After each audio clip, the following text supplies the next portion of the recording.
तो आज का जो हमारा टॉपिक है वो है यंग्स डबल स्लिट एक्सपेरिमेंट से फर्दर आगे क्या expression for the fringe width का जो सिंबल होगा दैट इज बीटा। बीटा निशान से हम दिखाएंगे इसको। Expression for the fringe width with in the interference के साथ, क्योंकि ये आगे ही फर्दर एक्सटेंडेड है हमारा, या फिर दूसरा नेम इसका जो है वो theory of interference of light. ठीक है, ये इस हेडिंग के नाम से आएगा और तुम्हें ये आर्टिकल करना है, यानी फ्रिंज विड्थ का एक्सप्रेशन निकालना है। ठीक है, और जो ये आर्टिकल खाली फ्रिंज विड्थ का एक्सप्रेशन आएगा तो 3 मार्क्स में आएगा, और अगर 5 मार्क्स में इसको बनाना होगा तो पूछ लेगा what do mean by interference, साथ में पूछ लेगा what are the conditions for the coherent sources, या कुछ भी साथ में एडिशन कर देगा वो 2 मार्क्स में, 1 मार्क का वो डाल देगा, या हाइगन्स प्रिंसिपल पूछ लेगा साथ में। मतलब इसके साथ में ये 3 मार्क्स का बनेगा। इसके साथ वो डेफिनेशंस कुछ ना कुछ पूछ लेता है जो हमारा पूरा 5 मार्क्स का आर्टिकल बन जाता है। ठीक है, तो इसके लिए हमने जो यंग्स डबल स्लिट एक्सपेरिमेंट में किया था वही एक्सपेरिमेंट है। हमने क्या लिया, डबल स्लिट ली है। एक ओपनिंग ये रही, दूसरी ओपनिंग हमारी ये रही, सामने हमने क्या रखा हुआ है, स्क्रीन रखा हुआ है। ठीक है, स्क्रीन के ऊपर हमारा इंटरफेरेंस पैटर्न आता है। ठीक है, इसमें भी हमने क्या किया है, जो सेंट्रल पर हमने बनाया था इंटरफेरेंस पैटर्न पे, वो सेंट्रल पर मैक्सिमम आया था। देखो मिडिल लाइन से मैंने शो किया हुआ डैश डैश डैश करके, ये सेंट्रल। तो मैं पता है सेंट्रल पर क्या आया था, मैक्सिमा आया था, कंस्ट्रक्टिव इंटरफेरेंस आया था, ब्राइटनेस आई थी। उसके बाद हमने कहा कि कोई और हमने पोर्शन ले लिया, कोई और पोजीशन ले ली, तो हमने क्या करना, उनके लिए फ्रिंज विड्थ निकालनी है। मान लो एक वेव यहाँ से चली, यहाँ एक वेव यहाँ से चली, वो सुपर इम्पोज करके एक दूसरे के ऊपर, और यहाँ वो दोनों जाके मिली है। ठीक है, यहाँ मीटिंग पॉइंट है, उसका नाम हमने P रख दिया। ठीक है, इन स्लिट्स की जो ओपनिंग है उसका नाम A और B, स्लिट्स का नाम हमने A और B रख दिया, और A और B की जो सेपरेशन है, उनका जो गैप है, डिस्टेंस है, that is D, small D से। यहाँ स्मॉल डी भी यूज होगा, कैपिटल डी भी यूज होगा। स्मॉल डी हमारा है स्लिट्स के बीच का गैप। देन स्क्रीन हमने कितनी दूर रखा उस स्लिट से, जो ये हमारी डबल स्लिट्स हैं, तो हमने इससे स्क्रीन को कितनी दूर रखा है वो हमने कैपिटल डी लिया। डी वो भी है, लेकिन ये हमारा कैपिटल डी है, ये हमारा स्मॉल डी। ठीक है, फिर सेंटर को हमने सी नाम दिया। फिर जहाँ पे ये दोनों मीट की हैं, एक ही हमने शो किया है, ये दोनों जहाँ मीट की हैं सुपर इम्पोज होने के बाद वो P पॉइंट ले लिया, और जो ये P पॉइंट है वो हमारा सेंटर से कितनी दूर है, x डिस्टेंस के दूरी पे है। फिर हमने क्या किया, A से सीधा एक स्ट्रेट लाइन ड्रॉ कर दी, वो E पॉइंट पे मीट कर रही है। B से हमने एक स्ट्रेट लाइन ड्रॉ कर दी जो हमारी F पॉइंट पर मीट कर रही है। ठीक है, अब क्योंकि ये हमारा D पोर्शन है तो इससे ऊपर वाला ये सेंट्रल मिडिल पॉइंट हो गया, इससे ऊपर भी D हाफ हो जाएगा, नीचे भी D हाफ हो जाएगा। ठीक है, तो अब हमारा क्या हो जाएगा, इतना हिस्सा ये भी D हाफ, इतना हिस्सा ये भी D हाफ, तो मैंने लिखा हुआ ये भी D हाफ, ये भी D हाफ। ठीक है, और यहाँ से यहाँ तक का x हो गया। तो देखो, अगर हमें इस रे के लिए बात करनी है, इस वेव के लिए बात करनी है, तो ये वेव सेंटर से C से लेकर P तक का डिस्टेंस है, और C से P तक का डिस्टेंस हमारा क्या है, x है। ठीक है, लेकिन इस वेव के लिए हमारा डिस्टेंस कितना है, ये देखो सिर्फ PE है, तो कितना बचा, ये सारा x है, ये हमारा d/2 है, तो ये हिस्सा कितना बचा, x - d/2। ठीक है, ऐसे हमने कहा कि सेंट्रल पॉइंट से नीचे है, अब ये वेव ये इस पॉइंट से चली है, तो हमें डिस्टेंस कहाँ से कहाँ तक लेना पड़ेगा, P से F तक लेना पड़ेगा। हाँ, तो ये x डिस्टेंस हो गया, नीचे हमारा d/2 हो जाएगा, तो ये टोटल हमारा कितना हो जाएगा, x + d/2 हो जाएगा जब हम PF डिस्टेंस की बात करेंगे, और जब हम PE डिस्टेंस की बात करेंगे तो x - d/2 चलेगा। ठीक है, समझ आ गया। इसके बाद हम क्या कहेंगे, पार्ट डिफरेंस कितना होगा। पार्ट डिफरेंस यानी कितना वेरिएशन है, कितना चेंज है, उसको हमने डेल्टा सिंबल से दिखाया है। तो डेल्टा पार्ट डिफरेंस कितना हो जाएगा, देखो पार्ट डिफरेंस क्या हो जाएगा, यहाँ B से P तक चला, यहाँ A से P तक चला, तो इन दोनों को अगर मैं माइनस कर दूँ, कितना इन्होंने डिफरेंस में चले हैं ये सुपर इम्पोज करने के से पहले, तो उसको माइनस कर देंगे तो पाथ डिफरेंस हो जाएगा उन दोनों का। तो हमने कर दिया BP - AP। अब BP हम कैसे निकालेंगे, ये बड़ा ट्रायंगल लेंगे, पाइथागोरस थ्योरम लगाएंगे। ये ट्रायंगल अगर हम लेते हैं, BP वाला कंसेप्ट लेते हैं, तो BP पाइथागोरस थ्योरम लगाएंगे, तो ये hypo square plus base is hypo square is equal to perpendicular square और बेस स्क्वायर, ये परपेंडिकुलर स्क्वायर हो जाएगा और ये बेस स्क्वायर हो जाएगा। ऐसे ही स्मॉल ट्रायंगल में लेंगे, ये पाइथागोरस फिर से लगाएंगे, ये हाइपोटेन्यूज है तो हाइपोटेन्यूज का square is equal to base square plus perpendicular का स्क्वायर। तो अब हमने लिया है इन ट्रायंगल APE, इस ट्रायंगल में हमने लिया है पाइथागोरस थ्योरम लगाई, तो हम क्या कहेंगे, A से P तक का स्क्वायर यानी AP square is equal to AE square plus PE square. ठीक है। अब मैंने क्योंकि तुम्हें बताया था कि पीई की वैल्यू क्या है x माइनस डी बाई 2, तो उसका होल स्क्वायर हो जाएगा। और ए से ई तक का डिस्टेंस कितना है हमारा, कैपिटल डी, स्मॉल डी और कैपिटल डी बोलना है, ठीक है। तो ये हमारे पास क्या हो जाएगा, कैपिटल डी का होल स्क्वायर हो जाएगा। तो कैपिटल डी का square plus x minus D का होल स्क्वायर हो जाएगा। अब देखो इसमें भी डी स्क्वायर है, इसमें तो नहीं दिख रहा, लेकिन अगर मैं इसमें से भी डी स्क्वायर कॉमन लूँ तो तुम एक काम कर सकते हो, अगर तुम्हें नहीं कॉमन लेना आता तो यहाँ भी डी स्क्वायर से मल्टीप्लाई और डी स्क्वायर से डिवाइड, और फिर ऊपर वाला कॉमन ले लेंगे, नीचे वाला रह जाएगा, ठीक है। तो हमारे पास ए पी स्क्वायर क्या आ जाएगा, डी स्क्वायर कॉमन लिया तो यहाँ से तो 1 बच गया, तो 1 प्लस यहाँ नहीं था तो हमारे पास डिवाइड बाय डी स्क्वायर हो जाएगा, यहाँ तक हो गया। इसके बाद हमने ये ए पी स्क्वायर किया, तो ए पी की वैल्यू अगर हमें निकालनी है तो ए पी की वैल्यू हमारे पास क्या हो जाएगी, इस सारे की पूरे की पावर हाफ हो जाएगी। अब क्योंकि डी स्क्वायर है और उसकी पावर हाफ कितना रह गया, खाली डी रह गया, इस सारे की क्या हो गई पावर 1/2, ठीक है, स्क्वायर रूट बन गया। अब ऐसे ही हम सिमिलरली एपी की वैल्यू निकालेंगे इन ट्रायंगल बीपीएफ से। किसकी, एपी की हम तो निकाल चुके हैं, हम किसकी निकालेंगे, बीपी की वैल्यू निकालेंगे, ठीक है। बड़े वाले ट्रायंगल से हम कहेंगे BP square is equal to B F square plus P F square, right. तो हमने लिख दिया BP square is equal to B F square plus P F square. तो बीपी स्क्वायर की वैल्यू कितनी हो जाएगी, वैल्यू डाल दो, इसमें भी बी एफ हमारा कितना है, यहाँ से यहाँ तक का डिस्टेंस कितना है, कैपिटल डी, तो हम लिखेंगे कैपिटल डी का square plus x plus D by 2 का होल स्क्वायर। मैंने बता दिया था कैसा है एक्स प्लस डी बाई 2 का होल स्क्वायर। फिर से हमने कैपिटल डी स्क्वायर को कॉमन लिया है, तो बी पी स्क्वायर हमारे पास हो जाएगा डी स्क्वायर 1, यहाँ से क्या आ गया 1 रह गया, plus x plus D by 2 इस डिवाइडेड बाय डी स्क्वायर, ठीक है। ये बी पी स्क्वायर की वैल्यू है। सिमिलरली बी पी निकालेंगे तो इसकी पावर सबकी क्या हो जाएगी, हाफ हो जाएगी। तो हमारे पास टर्म क्या बन जाएगी, जो बी पी की वैल्यू है, तो बी पी की वैल्यू हमारे पास बन गई capital T bracket start 1 plus और इस सारे की पावर 1/2 बन जाएगी। ये हमने थर्ड इक्वेशन डाल दी, पहले वाली को मैंने सेकंड इक्वेशन डाला था, और जो पार्ट डिफरेंस वाली इक्वेशन थी हमारी वो 1 इक्वेशन हो चुकी थी। अब ये दोनों वैल्यू हमें किस में डालनी है, फर्स्ट इक्वेशन में डालनी है। फर्स्ट इक्वेशन हमारी क्या थी, फर्स्ट इक्वेशन हमारी क्या थी, क्या थी, delta is equal to B P minus A P. तो हमें यहाँ से आ गया हमारे पास ए पी और यहाँ से हमारा आ गया बी पी। ये दोनों वैल्यू हमें उस डेल्टा वाले पोर्शन में डालनी है। तो हमारे पास क्या हो जाएगा, दोनों में से डी कॉमन आ जाएगा, पहले वाले टर्म से आ जाएगा एक्स 1, मतलब हमारे पास क्या आ जाएगा, डी कॉमन आने के बाद टर्म हमारी है 1 plus x by D by 2 और बाई डी स्क्वायर, इसकी पावर हाफ। ऐसे ही माइनस हमने किया, पहले हमने जो सेकंड इक्वेशन थी वहाँ से डाली, तो ये टर्म आ गई। अब हमें यूज़ करनी है बायनॉमियल थ्योरम, और बायनॉमियल थ्योरम भी हम सिर्फ फर्स्ट टर्म तक छोड़ देंगे। मैंने बताया था तुम्हें 1 प्लस एक्स की होल पावर एन का फॉर्मूला क्या होता है, 1 प्लस एन एक्स, प्लस आगे भी होता है n into n minus 1/2 factorial x square plus n into आगे फर्दर होता है हमारी वैल्यू, ठीक है, n into n minus 1 to n minus 1 divide by 3 factorial x cube, ऐसे चलती है हमारी वैल्यूज। लेकिन हमें क्या यहाँ तक करनी है, सिर्फ फर्स्ट टर्म तक, फर्स्ट वेरिएबल है।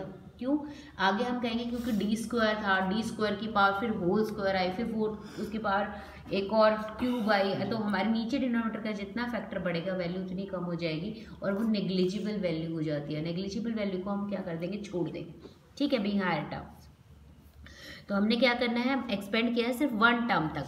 तो अब इस टर्म में देखो 1 तो है ऑलरेडी, क्योंकि कंडीशन बायनॉमियल लगाने की यही होती है कि फर्स्ट टर्म क्या होनी चाहिए, 1 होनी चाहिए, दूसरी को हम x की तरह मान के चलेंगे। ये सारी x हो गई, तो इसमें देखो पावर को नीचे उतारा, 1/2 को नीचे उतारा, डी स्क्वायर ऑलरेडी था, x प्लस डी बाई 2 इसका होल स्क्वायर है, ठीक है। आगे हमने एक्सपेंड नहीं किया, हमने कहा कि क्योंकि ये जितने आगे जाएंगे उतनी स्मॉलर टर्म होंगी हमारी और हम उसको छोड़ सकते हैं, डिस्कार्ड कर सकते हैं नेग्लिजिबल की वजह से। फिर इस वाली टर्म को भी बायनॉमियल थ्योरम में एक्सपेंड करना है, तो माइनस 1 प्लस फिर से पावर को नीचे उतारा 1/2 और ये term as such, higher terms को इसमें भी हमने क्या कर दिया, नेग्लेक्ट कर दिया। अब देखो इस ब्रैकेट से हम आगे माइनस है, माइनस अंदर लेके जाएंगे तो सारे टर्म्स का साइन चेंज हो जाएंगे, और तो ये -1 हो जाएगा, ये -1/2 हो जाएगा। तो हमारे पास 1 + 1 और -1 कैंसिल हो जाएगा, तो बची क्या टर्म, ये और ये टर्म बची। अब इसमें तुम्हें खोलना आता है, a + b का होल स्क्वायर खोलना आता है ना, वो हमें खोलना है। यहाँ से भी 1/2 डी स्क्वायर है, यहाँ भी 1/2 डी स्क्वायर है। इस 1/2 डी स्क्वायर को हमें क्या लेना है, टोटल ब्रैकेट से बाहर लेना है। ऑलरेडी डी हमारे पास था, एक डी से एक डी कैंसिल हो जाएगा, और हमने क्या करना है, इसको होल स्क्वायर को खोल दिया, तो a² + b² + 2ab इसमें करेंगे, तो यानी x का square plus d² by 4 plus 2 into x into d by 2, 2 और 2 कट जाएगा, यही होगा ना जी। 2 into x into d by 2, तो 2 से 2 कट जाएगा तो एक्स डी बच जाएगा खाली। यहाँ से भी ऐसे हमने खोला है और लेकिन बाहर माइनस है, फिर चेंज होगा। पहले होल स्क्वायर खोलो तो x square plus D square by 4 minus 2x D by 2, तो 2 से 2 कट गया तो माइनस एक्स डी बचा। तो अब साइन चेंज करो, अंदर एक्स स्क्वायर के आगे minus x square, D square by 4 के आगे माइनस और माइनस वाले के आगे प्लस हो जाएगा। जो कैंसिल होता है काट दो, तो हमारे पास टर्म क्या बचेंगी, एक एक्स डी यहाँ से बचेगा, एक एक्स डी यहाँ से बचेगा। एक्स डी कितना हो गया 2xd, तो 2xd और बाहर हमारे पास 1/2d था। ठीक है, तो 2 से 2 कट जाएगा तो हमारे पास आ गया xd divided by capital D. यहाँ तक समझ आ गया। ठीक है, अब हम आगे नेक्स्ट करते हैं कंस्ट्रक्टिव और डिस्ट्रक्टिव इंटरफेरेंस के लिए कंडीशन जो हमारी चल रही थी। हमारे पास पार्ट डिफरेंस कितना आया अभी जो हमने सॉल्व किया था, x small d divided by capital D. और एक कंस्ट्रक्टिव इंटरफेरेंस के लिए हम कंडीशन पहले ही ऑलरेडी निकाल चुके हैं, जो हमने कल आर्टिकल किया था। याद करो हमने कौन सा आर्टिकल किया था, हमने कंडीशन निकाली थी जो पार्ट डिफरेंस था हमारे पास। ठीक है, पार्ट डिफरेंस की वैल्यू हमने कितनी निकाली थी, दैट इज n लैम्डा। ठीक है, यंग्स डबल स्लिट एक्सपेरिमेंट में तो हम ये यूज़ करेंगे। तो दोनों को इक्वेट कर दो क्योंकि दोनों ही पार्ट डिफरेंस है। यहाँ से पहले से हमारा आया था पार्ट डिफरेंस n लैम्डा और यहाँ से हमने सॉल्व करके निकाला है x small d divided by capital D. अब यहाँ से हमें क्या निकालना है, वो पार्ट डिफरेंस निकालना है। तो x की वैल्यू निकाल लो, तो x क्या हो जाएगा n लैम्डा, ऊपर कैपिटल d चला जाएगा, नीचे स्मॉल d चला जाएगा। और n की वैल्यू कहाँ से वेरी कर रही थी, 0 1 2 3 4 एंड सो ऑन। फिर अब हमें क्या करना है, मान लो हम क्या इसको सोचेंगे, इसको हम थोड़ा सा ऐसे सोचेंगे कि हमने x के नीचे थोड़ा सा सबस्क्रिप्ट छोटा सा n लगा लिया। क्या, किस लिए कि ये n की वैल्यू 0 डालेंगे, n की वैल्यू 1 डालेंगे, n की वैल्यू 2 डालेंगे। तो इसलिए हमने अपनी मर्जी से इस x को हमने क्या सोच लिया, x की स्मॉल छोटा सा n। ठीक है, n को जब हमने 0 डाला फर्स्ट के लिए n को क्या करना है 0 डालना है। तो n को 0 डालते x0 इज इक्वल टू 0 हो गया। और फिर हमने क्या किया, सेकंड के लिए n को क्या कर दिया 1 पुट कर दिया, तो x की पावर क्या हो गई है, x के नीचे क्या हो गया 1, यानी x1 की वैल्यू क्या हो गई, n को 1 डालो, lambda capital D upon small d, ये हो गया। ऐसी x2 भी निकाल सकते हैं, जब n को 2 डाल देंगे तो 2 लैम्डा d अपॉन d हो सकता है। अब तुम्हारी मर्जी है, कंसेक्यूटिव निकालने के लिए चाहे तो इन दोनों का डिफरेंस ले लो, यानी x1 माइनस x0 ले लो, चाहे इन दोनों का ले लो, लगातार वालों को लेना है। डिफरेंस निकालने के लिए, पार्ट डिफरेंस या फ्रिंज विड्थ निकालने की कितनी मोटाई होगी, उसकी कितनी थिकनेस होगी, तो हम चाहे तो लिखेंगे x1 minus x0 that is equal to beta fringe width, या हम कह सकते हैं x2 माइनस x1। और ये भी नहीं करना तो और आगे ले लो, x3 माइनस x2, लगातार वाली का लेना है। ऐसे xn को भी लिख सकते हैं, तो ये u का u। फिर हमें फ्रिंज विड्थ मैंने कहा बीटा, तो मैंने लिख दिया इसमें x2 माइनस x1। अब x2 क्या है हमारा 2 lambda capital D upon small d, x1 क्या था lambda capital D upon small d। Minus करना आता है या कॉमन ले लो, नहीं आता तो lambda capital D upon small d common ले लिया, यहाँ से 2 बचा, यहाँ से 1 बचा, तो 2 माइनस 1 कितना हो गया 1 ही बच गया, यानी lambda capital D upon small d। ये फॉर्मूला लर्न करना है, न्यूमेरिकल पॉइंट ऑफ व्यू से इंपॉर्टेंट है फ्रिंज विड्थ का।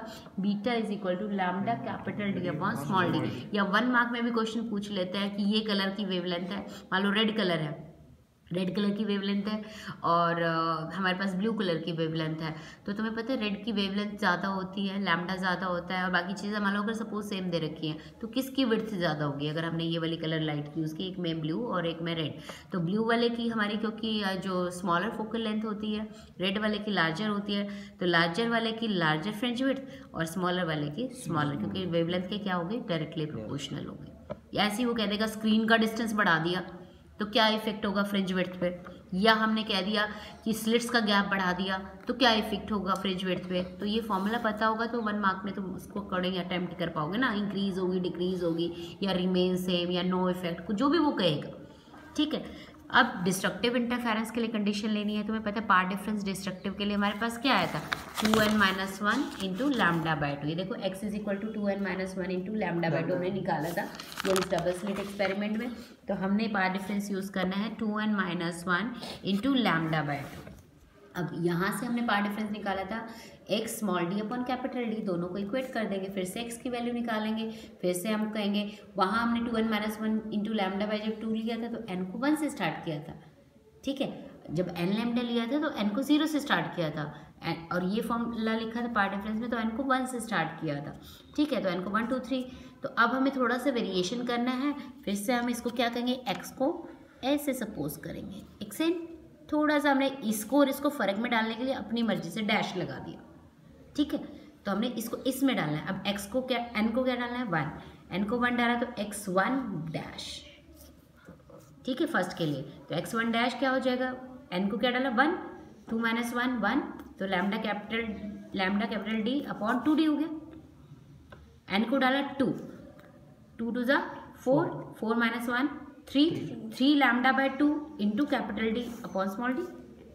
ऐसे n को डाला 3, 3 2 ज़ा 6 -1 5 lambda by 2 into capital D upon small d। ये हो गया। x3 डैश आ जाएगा। मैंने कहा ये छोटा सा सिंबल सपोज कर लिया करो। अब फिर कंसेक्यूटिव में ये विड्थ बनाने के लिए हम क्या करेंगे, चाहे इन दोनों को माइनस कर लो, चाहे इन दोनों को माइनस कर लो। डैश वाले के लिए तो सेम जाएगा, यूँ कहीं कोई फर्क नहीं पड़ता।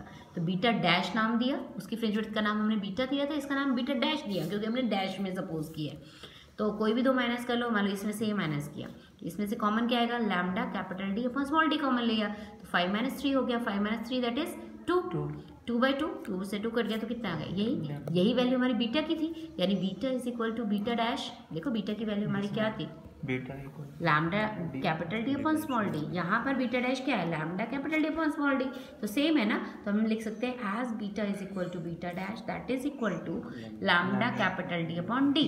इसका मतलब क्या है, विड्थ ब्राइट के लिए, कंस्ट्रक्टिव के लिए भी हमने देख लिया, डिस्ट्रक्टिव के लिए भी यानी डार्क के लिए भी हमने देख लिया। तो इसका मतलब क्या है, इक्वल है ना विड्थ। तो हम इसलिए कहते हैं कि फ्रिंज विड्थ यानी all bright bands are equally bright, उतने ब्रॉड बैंड होगा उसका, और all dark bands are equally dark, यानी उनकी जो फ्रिंज विड्थ है वो क्योंकि सेम आई है। अब अगर हमें ग्राफ बनाना हो, क्योंकि इक्वल है ना, तो हमने नंबर लाइन ड्रॉ की, बीच में से ये ऐसे ड्रॉ किया। तुम्हें पता ही है कि साइन की वैल्यू पाई पे 0 हो जाती है, तो वो वेव बनाई, वेव फॉर्म में ड्रॉ कर दी, जिसमें मिनिमम आता है मिनिमम ड्रॉ कर दे, प्लस की भी बनाई और माइनस की बनाई, और ये स्पेसिंग क्या करी है, इक्वल। ये गैप कितना है, इक्वल आएगा, ठीक है। और तुम्हें पता है ओड के लिए हमारी क्या आई थी, डार्क, और ओड के लिए क्या आई थी, डार्क, और इवन इंटीग्रल मल्टीपल के लिए क्या आई थी, ब्राइट। तो वैसे ही करना, 0 सेंट्रल पर मैक्सिमा, इधर भी ब्राइटनेस, इधर भी थोड़ा सा विड्थ हमने दिखा दी, ये विड्थ आ गई हमारी। ऐसे ही हमने पाई के कॉरेस्पॉन्डिंगली दिखा दी, यहाँ क्या बनी, इक्वली डार्क, फिर ऐसे ही ब्राइट डार्क ऐसे चलेगा, ठीक है। अब ये हमने फॉर्मूला ऑलरेडी किया था कि जो इंटेंसिटी मैक्सिमम थी वो रिजल्टेंट के स्क्वायर के डायरेक्टली प्रोपोर्शन a + b का होल स्क्वायर, कल कर चुके हैं एक्स्ट्रा हम, दैट इज कांस्टेंट वैल्यू। ऐसे मिनिमा का भी हम कर चुके थे। अब देखो ये मैंने एक्सप्लेन अभी तुम्हें कर ही दिया था कि जो रेड कलर की वेवलेंथ है वॉयलेट कलर की वेवलेंथ से ज़्यादा होती है, इसलिए जो बीटा है रेड का वो क्या हो जाएगा, ज़्यादा, यानी red fringe will be wider as compared to the violet fringe. मैंने ब्लू लिया था तब, अब वॉयलेट हो गया, ठीक है। अब इसके बाद थोड़ा सा ही conditions of sustain interference of light already हम कर चुके हैं, लेकिन फिर मैं दोबारा करवा देती हूँ, क्योंकि मान लो 3 मार्क्स में फ्रिंज विड्थ आ गई, 2 मार्क्स में कंडीशंस पूछ ले, तो क्या क्या होगा कि एक जैसा इंटरफेरेंस मिलता रहे, हमें लगातार कंटिन्यूस मिलता रहे।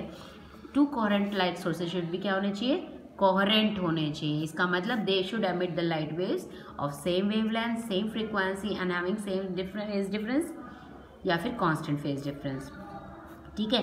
सेकेंड की जो बैकग्राउंड होगी यानी जो एल्यूमिनेशन हो रहा है, सोर्स ऑफ लाइट है, वो शुड बी स्ट्रॉन्ग होना चाहिए। थर्ड पॉइंट है जो एम्पलीट्यूड है वेव्स का, 2 सोर्सेज से दे आर इक्वल एम्पलीट्यूड की, वो हमने सुपर इम्पोज करवानी है।